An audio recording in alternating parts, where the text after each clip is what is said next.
इस वीडियो में हम पास्ट पेपर्स को सॉल्व करेंगे। ये मैथमेटिक्स 9th क्लास का 2019 साइंस ग्रुप का पास्ट पेपर है, जिसका आज हम सेक्शन सी करने लगे हैं। ये सेक्शन सी है, जिसमें लिखा हुआ है कि attempt any 3 questions, all questions carry equal marks.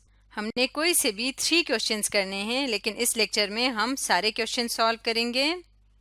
आपने पेपर में 3 क्वेश्चंस करने हैं। तो सेक्शन सी का पहला क्वेश्चन है, prove the mid point of the hypotenuse of a right triangle is equidistant from its 3 vertices P, Q and R। ये 3 vertices दिए हुए हैं ट्राइंगल के। हमने ये प्रूव करना है कि हमारे पास अगर इस तरह का एक राइट ट्राइंगल है तो इसका जो मिड पॉइंट है M हाइपोटेन्यूज का मिड पॉइंट, जिसको मैंने M नाम दिया है, इस मिड पॉइंट का P से डिस्टेंस, इसका Q से डिस्टेंस और इसका R से डिस्टेंस इक्वल है। यानी we have to show that MP distance is equal to MQ distance is equal to MR distance। तो इसके लिए सबसे पहले हमें मिड पॉइंट चाहिए, जिसका फॉर्मूला मैंने यहाँ पे लिख दिया है। मिड पॉइंट फाइंड करने का फॉर्मूला होता है एंड पॉइंट्स का x कोऑर्डिनेट को प्लस करके 2 से डिवाइड करना और उसका y कोऑर्डिनेट्स को प्लस करके 2 से डिवाइड करना। तो इस तरह से सॉल्व किया तो हमारे पास मिड पॉइंट आया है -3/2 और 5/2। अब हम देखते हैं कि डिस्टेंस फार्मूला क्या है। x1 - x2 whole square plus y1 - y2 whole square का स्क्वायर रूट, जहाँ पे x1 y1 एक पॉइंट के कोऑर्डिनेट्स हैं, जबकि x2 y2 दूसरे एंड पॉइंट के कोऑर्डिनेट्स हैं, जिन दो पॉइंट्स के दरमियान का डिस्टेंस फाइंड करना है। सबसे पहले हम MP डिस्टेंस फाइंड करते हैं। M हमारे पास है यहाँ पे मिड पॉइंट और P है -2 5। तो mid point -3/2 -+2 whole square plus 5/2 -5 whole square. इसको सॉल्व करेंगे तो ये आ गया 1/2 whole square plus -5/2 whole square. और अब इसको सिंप्लीफाई करेंगे तो ये आ जाएगा 1/4 प्लस 25/4, जो कि है स्क्वायर रूट 26/2 के इक्वल। तो MP डिस्टेंस हमारे पास आ गया। नेक्स्ट हम फाइंड करते हैं MQ डिस्टेंस, जो कि है पॉइंट्स को पुट किया और इसको जब सिंप्लीफाई किया है तो ये भी आ गया स्क्वायर रूट 26/2। अब लास्ट डिस्टेंस फाइंड करते हैं MR डिस्टेंस। इसको सिंप्लीफाई करेंगे तो ये भी आ गया स्क्वायर रूट 2/6। हमने देखा कि तीनों डिस्टेंसेस बराबर आए हैं, hence prove that MP distance is equal to MQ distance is equal to MR distance. Question number 4 है, prove that the line segment joining the mid points of 2 sides of a triangle is parallel to the third side and is equal to 1/2 of its length. यानी हमने prove करना है कि अगर हमारे पास एक triangle है और इसकी किसी भी दो साइड का, जैसे कि मैंने QR और PR साइड का मिड पॉइंट लिया है, और उन दोनों को अगर ज्वाइन करने से जो लाइन बनती है वो लाइन इस थर्ड साइड के पैरेलल होगा और इसके हाफ के बराबर होगा। तो सबसे पहले हम मिड पॉइंट्स फाइंड करते हैं। ये मिड पॉइंट है M1, इसको नाम दिया है P और R का मिड पॉइंट। तो ये बन जाएगा x1 + x3 divide by 2, y1 + y3 divide by 2। इसी तरह QR का भी मिड पॉइंट फाइंड कर लिया। अब हमने क्या शो करना है, we have to show that दोनों मिड पॉइंट्स का distance is equal to half times PQ। तो सबसे पहले मिड पॉइंट्स का डिस्टेंस फाइंड करके देखते हैं। M1 M2 का डिस्टेंस फाइंड करेंगे तो x1 + x3 divide by 2 minus x2 + x3 divide by 2 whole square plus y1 + y3 divide by 2 minus y2 + y3 divide by 2 whole square. अब इसको simplify करते हैं तो ये बन जाएगा, जब LCM लेंगे तो x3 से कैंसिल हो जाएगा, पीछे रह जाएगा x1 - x2। और इसी तरह से यहाँ से y3 और y3 कैंसिल होंगे तो ये रह जाएगा y1 - y2/2 होल स्क्वायर। तो अगर हम इसको देखें तो इसको सिंप्लीफाई करें, स्क्वायर को अलग अलग किया। उसके बाद नेक्स्ट स्टेप है 4 है डिनोमिनेटर में, इसको LCM लेके स्क्वायर रूट से बाहर निकालें तो ये 2 बन जाएगा। तो इसका मतलब M1 M2 डिस्टेंस जो है इक्वल आ गया है। अगर मैं इसको लिखूं 1/2 x1 - x2 whole square plus y1 - y2 whole square के। अब अगर हम इस डिस्टेंस को देखें x1 - x2 whole square y1 - y2 whole square, तो ये बन जाता है PQ distance, x1 - x2 whole square y1 - y2 whole square. तो इसको हम लिख सकते हैं M1 M2 is equal to half times PQ, जो कि हमने प्रूफ करना था। ये हमारा रिक्वायर्ड रिजल्ट है। क्वेश्चन नंबर 5 है proof that if two sides of a triangle are in unequal in length the longer side has an angle of greater measure opposite to it. यानी अगर किसी भी ट्राइंगल के दो साइड्स इक्वल नहीं हैं तो जो लंबी साइड होगी उसके अपोजिट वाला एंगल भी बड़ा होगा। तो सबसे पहले ट्राइंगल ड्रॉ करते हैं। इसमें जो लंबी साइड है वो ए सी है, तो हमने ये शो करना है कि एंगल बी इस ट्राइंगल में सबसे बड़ा होगा।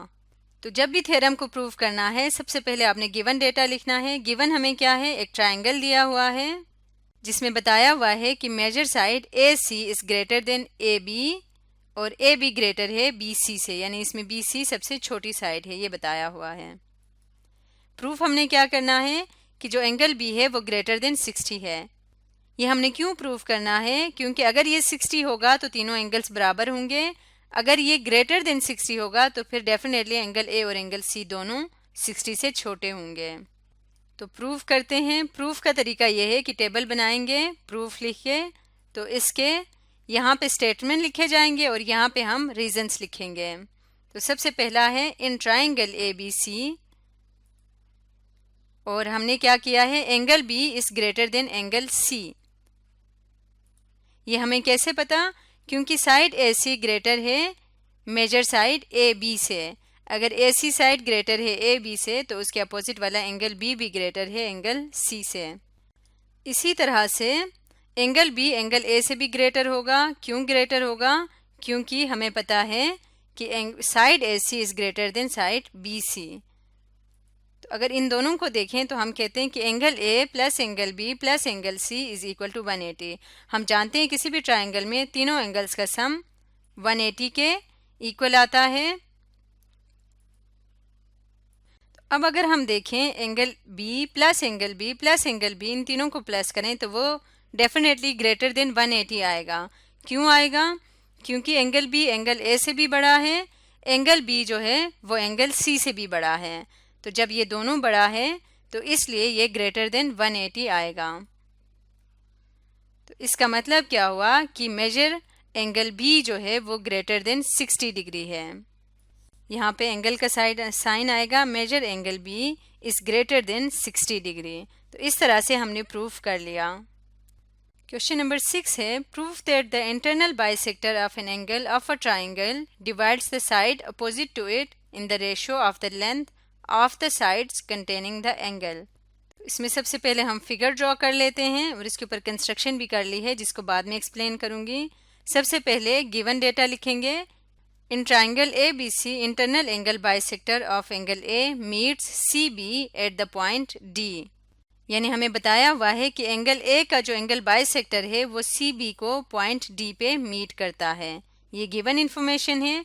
प्रूफ हमने करना है कि मेजर बी डी, जो बी डी का रेशो है डी सी के साथ, वो सेम है मेजर ए बी का रेशो ए सी के साथ जो है वो दोनों इक्वल हैं। तो इसके लिए कंस्ट्रक्शन स्टेप लिखते हैं। कंस्ट्रक्शन हमने क्या की है, draw a line segment B E parallel to D ए।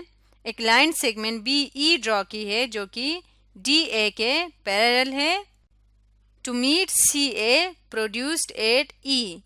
और हमने क्या किया है, सी ए को आगे एक्सटेंड किया है कहाँ तक, जहाँ पे वो ई पे मीट करती है ये लाइन बी ई। अब हम इसको बाकायदा प्रूफ करते हैं। तो प्रूफ के लिए हम टेबल लेंगे जिसमें एक साइड पे हम स्टेटमेंट लिखते जाएंगे और दूसरी साइड पे रीजंस लिखते जाएंगे। तो सबसे पहला हमारा स्टेटमेंट है A D is parallel to E B and E C intersects them. और ये हमें कैसे पता, हमें कंस्ट्रक्शन से पता है कि जो ए डी लाइन है वो पैरेलल है ई बी के और ई सी लाइन इसको ई पॉइंट पे इंटरसेक्ट करती है। तो इसका मतलब क्या हुआ, इसका मतलब ये हुआ कि angle 1 is equal to angle 2। ये क्रॉसपोंडिंग एंगल के प्रॉपर्टी से हमें पता चल गया कि जो एंगल 1 है यहाँ पे ये एंगल 2 के बराबर है। नेक्स्ट स्टेप देखते हैं। Again A D is parallel to E B and A B intersects them, therefore measure angle 3 is equal to measure angle 4। ये हमें कैसे पता, ये हमें अल्टरनेट एंगल्स की प्रॉपर्टी से पता है कि एंगल 3 और एंगल 4 इक्वल होंगे। नेक्स्ट है but angle 1 is equal to measure angle 4 therefore measure angle 2 is equal to measure angle 4। ये हमें कैसे पता है कि मेजर एंगल 1 और 4 इक्वल हैं? ये हमें गिवन इंफॉर्मेशन से पता है, और इक्वेशन 1 और 2 को अगर हम इक्वेट करें तो क्या हो जाएगा कि मेजर एंगल 2, नेक्स्ट स्टेप है, and A B is concurrent to A E, side A B और साइड ए ई कंकरेंट है, और side A E is concurrent to side A B. ये कैसे पता चला? In a triangle the sides opposite to concurrent angles और also concurrent. आगे चलते हैं, नेक्स्ट रीजन है now A D is parallel to E B. ये हमारा कंस्ट्रक्शन है, तो इसका मतलब क्या हुआ? Major B D over major D C is concurrent to major E A over major A C.